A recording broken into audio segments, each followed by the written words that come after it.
Nous revoici pour un épisode de la philo qui gratte. Alors aujourd'hui on va abandonner Dieu, hein, soit la cause de sa mort, soit les conséquences de sa mort, et on va s'intéresser à toute autre chose, au rapport entre le matérialisme et la spiritualité. Alors qu'est-ce que c'est que ce truc Alors, il faut déjà commencer par vous parler du matérialisme. Qu'est-ce que c'est que le matérialisme? Quand on dit qu'on a un esprit matérialiste, hein, c'est qu'on a les pieds sur terre, qu'on est quelqu'un, on va dire, de pragmatique, et qu'on n'aime pas les choses abstraites, les principes éthérés, etc. etc. Bon. Mais en philo, un matérialiste, c'est quelqu'un qui a tendance à penser que tout peut s'expliquer uniquement en faisant intervenir la matière.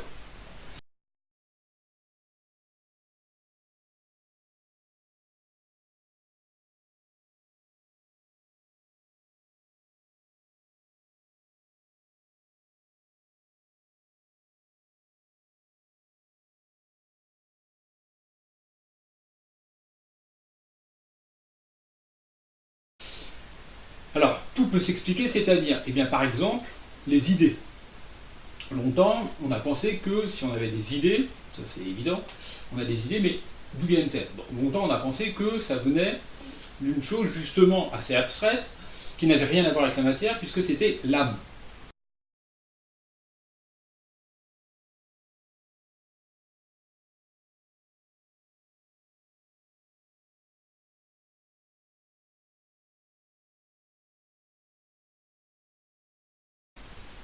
On pensait que c'était parce qu'on disposait d'une âme qu'on avait des idées, par exemple. Bon. Ça, c'est une façon d'expliquer les idées qui n'est absolument pas matérialiste. Par exemple, l'univers. Bon. Pendant longtemps, on a expliqué l'univers en disant que sa cause, c'était Dieu. Bon. Depuis un certain temps, on commence à penser que la cause de l'univers, elle pourrait être d'ordre physique. Hein.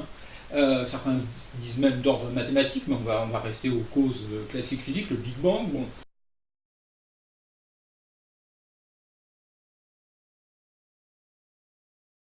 Le Big Bang, c'est l'apparition de la matière, etc. etc. Voilà. Cet esprit matérialiste, c'est un esprit qui veut réduire les choses qu'on expliquait d'une façon mystérieuse à des explications, on va dire, physiques, électriques, chimiques, biologiques, etc. C'est ça le matérialisme. Or, c'est une conception qui existe déjà dès l'Antiquité. Dès l'Antiquité, il y a eu ce qu'on appelle un courant matérialiste, qui a existé, même un courant atomiste. Hein. Autrement dit, il y avait déjà des gens qui expliquaient la réalité par en fait un assemblage d'atomes. Bon, le plus connu c'est Épicure. Et puis, cette façon de voir, très matérielle, elle va disparaître quasiment, et elle va réapparaître, bon, tout doucement, au XVIIe, avec quelqu'un qui s'appelle Gassendi, bon, qui n'est pas très connu, mais voilà, c'est lui qui va remettre au goût du jour les atomes, par exemple. Et puis, la grande période du matérialisme, c'est quand même le XVIIIe, bon, avec trois auteurs qui, bizarrement, ne sont pas au programme de philosophie de terminale, que j'appelle les trois grands matérialistes du XVIIIe, qui sont Lamétrie, Helvétius et surtout D'Holbach. Alors, D'Holbach, par exemple, est un matérialiste athée, vraiment extrême, et ne veut entendre ni parler de Dieu, de l'âme, de la vie après la mort, de l'esprit comme venant de l'âme, etc. etc. Hein, c'est vraiment le matérialiste le plus rigoureux. Bon. Et puis, mais ça c'est en philo.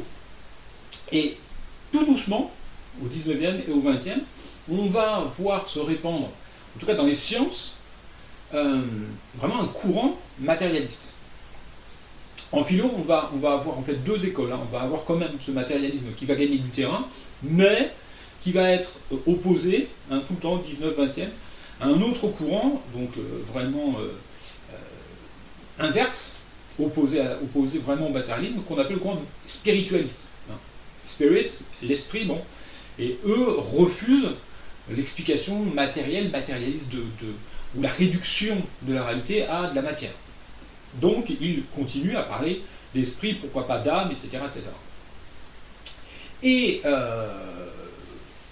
en tout cas pour les scientifiques, je vous dis, le matérialisme va se répandre énormément, et ça m'a donné aujourd'hui, hein, une des déviations de ce matérialisme, c'est ce qu'on appelle le réductionnisme. Si vous entendez parler du réductionnisme, vous allez risquer d'en entendre beaucoup parler en ce moment, puisque c'est une appellation péjorative pour matérialisme. Qu'est-ce que c'est qu'un réductionniste? C'est quelqu'un qui réduit tout, toute la réalité, toutes les dimensions de la réalité, tous les mystères qu'on peut trouver, à des explications matérielles. Donc par exemple, il va avoir du mal à parler de l'esprit, et il va parler des connexions interneuronales, par exemple. Il va avoir énormément de mal à parler de création de l'univers, mais il va parler tout simplement, enfin création de l'univers sous-entendu divine, et il va parler tout simplement d'apparition des premières particules lors du Big Bang. Il ne veut pas entendre parler, bien entendu, de création des espèces, mais d'apparition des espèces par modification, bien entendu, due à des mutations, etc. etc. Bon. Alors, vous avez ce courant, hein, et philosophique et scientifique qui se développe. Autrement dit, c'est un courant, si on veut, qu'on pourrait appeler réaliste, qui utilise quand même pas mal ce qu'on appelle le rasoir d'Occam. Hein, pourquoi il est réaliste? Parce qu'il s'en tient au réel, à ce qu'on peut expérimenter, et toutes les choses qu'on a imaginées, Dieu, l'âme, la vie après la mort, la création, etc., qui ne peuvent pas faire l'objet d'une expérimentation, eh bien, il utilise le rasoir d'Occam, c'est-à-dire qu'il les met de côté. Autrement dit, toutes les explications qu'on ne peut pas expérimenter, toutes les choses dont on peut se passer pour expliquer le réel, c'est-à-dire l'univers, son fonctionnement, sa structure, eh bien, il rase et il se dit, cela, je ne veux pas en parler. Bon, autrement dit, refus de tout ce qui peut être abstrait, transcendant, métaphysique. Voilà, c'est le refus de la métaphysique, le réductionnisme. Bon, c'est justement un courant qui pose pas mal de problèmes, parce que vous voyez bien que le terme lui-même est connoté assez péjorativement. Hein. Autrement dit, on accepte pour un scientifique qu'il ait l'esprit matérialiste, mais on va le critiquer à partir du moment où il est réductionniste. On va dire, non mais attention quand même, bon, il y a des choses que tu ne peux pas expliquer, il y a des choses qui te dépassent, etc. Et il ne faut pas les refuser, c'est ce qu'on va reprocher aux réductionnistes. Bon, voilà un petit peu pour expliquer tout ça. Alors, le scientifique, si vous voulez, pour faire simple, au XXe, le plus connu, qui a été accusé de réductionnisme, c'est Jean-Pierre Changeux. Changeux, c'est un neurobiologiste qui est connu pour son bouquin L'homme neuronal, puisqu'il expliquait ce qu'on appelle les idées, l'esprit, la pensée, par tout simplement les neurones. Bon. Donc on a dit, vous vous rendez compte, il réduit toutes ces choses magnifiques, fantastiques, hein, qui étaient quasiment divines pendant longtemps, à des neurones, c'est-à-dire de simples cellules. Bon. Voilà, c'est le matérialiste le plus connu au XXe. Alors, l'objet de mon propos, c'est d'expliquer, et surtout de poser une question, est-ce qu'on peut être matérialiste et avoir une vie spirituelle?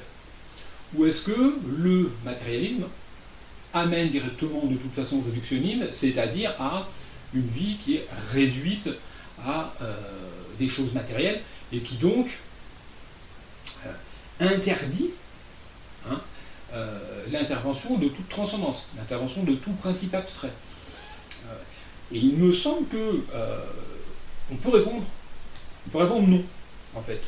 Non, le matérialisme ne s'interdit pas toute vie spirituelle.